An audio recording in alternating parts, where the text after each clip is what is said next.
Professor doctor Asadullah আল গালিব তিনি চেয়েছিলেন বাংলাদেশের আহলে হাদিস তরুণদেরকে নিয়ে সীসা ঢালা প্রাচীরের মতো একটি ঐক্যবদ্ধ জামাত কায়েম করে বাংলার জমিনে পবিত্র কোরআন এবং সুন্নাহ ভিত্তিক সার্বিক ব্যবস্থা কায়েম করতে।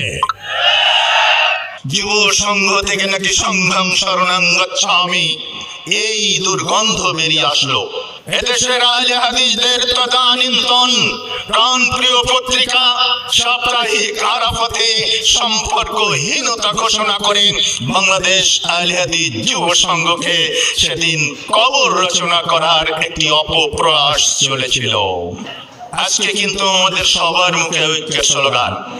আমরাও বাংলাদেশ আহলে হাদিস যুব সংঘ, আহলে হাদিস আন্দোলন বাংলাদেশ ডাক্তারহীন ভাষায় বলে যাচ্ছি, ঐক্যের বিপক্ষে এক মুহূর্তের জন্য আমরা নয়, কিন্তু ঐক্য হবে, আদর্শিক ঐক্য